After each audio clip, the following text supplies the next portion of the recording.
Hello guys, good morning. Say good morning. A day in my life daw for today's video. Ayan. Ano pala ngayon, 7:35. Hatid ko siya sa school, pero wala pa yung kanyang teacher, kaya dito muna kami sa labas. Hello ka. Okay. Mamaya pupunta kami sa unit, maglilinis. Ano pa naman ang schedule ko doon? 11 AM. Kaya ngayong umaga school muna siya. Ayan. Say hi. Alam nyo ba, nag-i-inart ito nitong mga nakaraan. Ayaw niya magpa-iwan sa school. Ewan ko kung ano nangyari. Yan ka lang ha. May motor. Yan ka lang. Hindi ko alam kung ano nangyari sa kanya, kung bakit ayaw niya magpa-iwan. Ang gusto niya, andun ako sa loob ng school. Hindi naman yun pwede. Ayan. Maglalaro muna siya dito. Ang out nila ay 9:30. Kel, maglaro ka? Tanggalin mo yung shoes mo. Dali, tanggalin natin yung shoes. Tapos mag play ka doon. Mag play sila.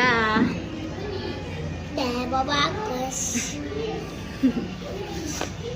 Huwag mo na tanggalin yung medyas. Ayan. Sige na, punta ka na sa loob.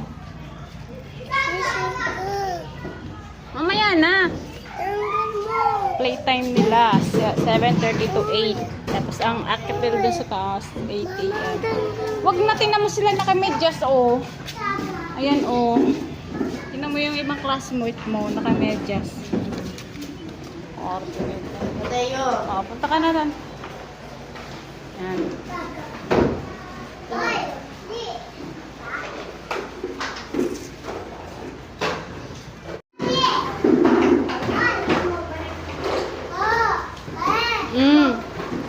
Upo ako.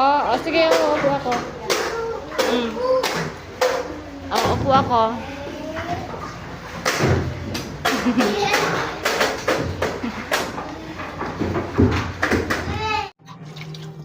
Iwan ko na si baby doon sa school. Habang nandun siya, gawin ko muna mga dito sa bahay.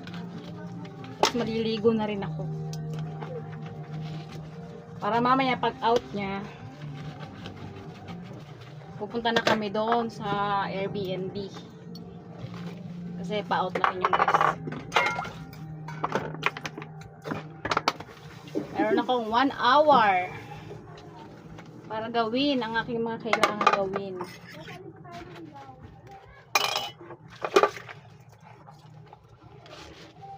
Tulong naman, tapos yung higaan, tapos maliligo, yun lang. Kasya yan 1 hour.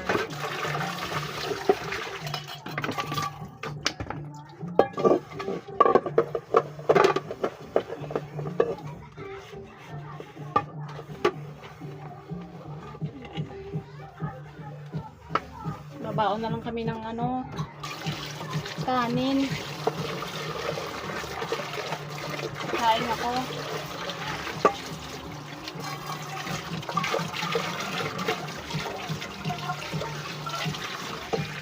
Kasi 2 unit ulit ako ngayon. Aabutin na ako ng gabi. So magbabaon ako ng kanin. Magsasayang muna ako.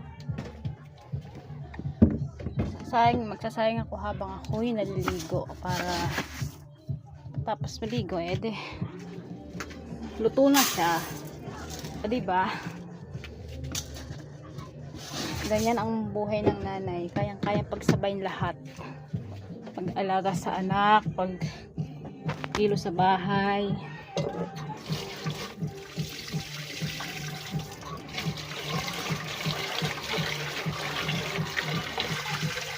Siguro aabutin kami ng gabi mga 7 PM.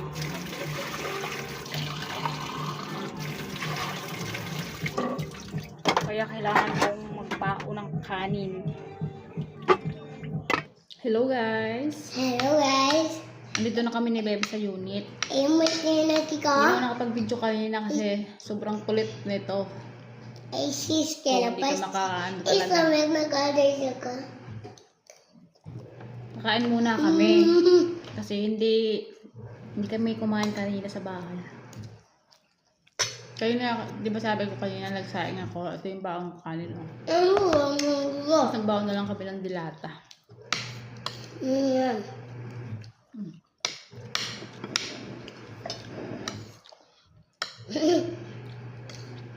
Kain muna kami para mamaya. Linis, may lakas maglinis, di ba? Nakasalang na yung mga labahin sa washing.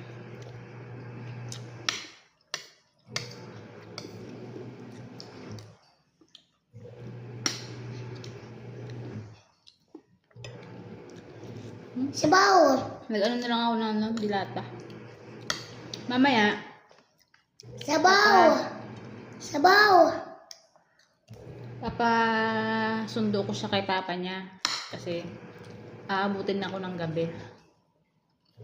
Total galing ng trabaho, dito ko napapadaanin ito,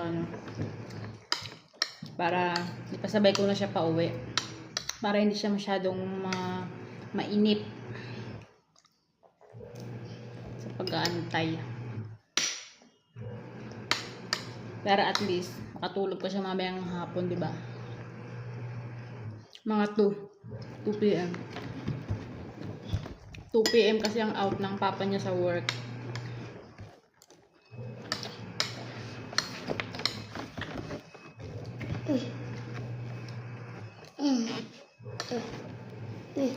No.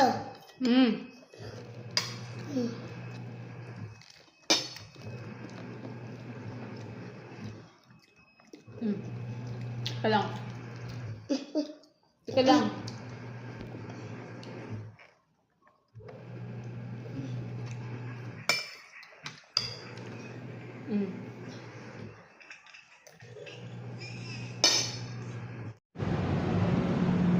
Hello guys, kakatapos ko lang maglinis.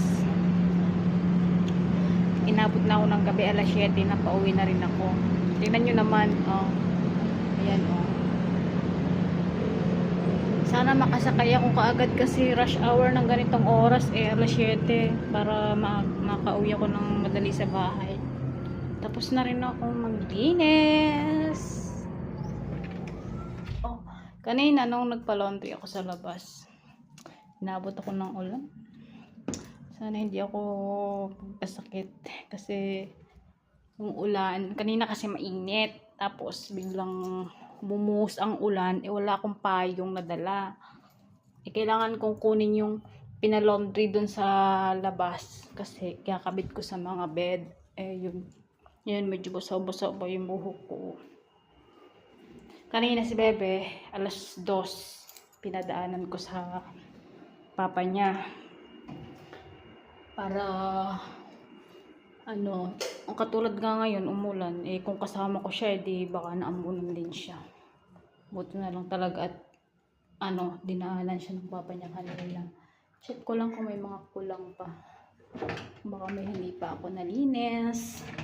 Ganun ako, dino-double check ko talaga kasi alam niyo na, hindi naman pare-parehas ang guest. Mayroon talagang ubod ng arte. Aminin na natin. Check ang microwave, baka marumi. Okay na, nalinis ko na yan. Rice cooker, rep, yun lang naman. Uwi na din ako guys, bye bye. Yan.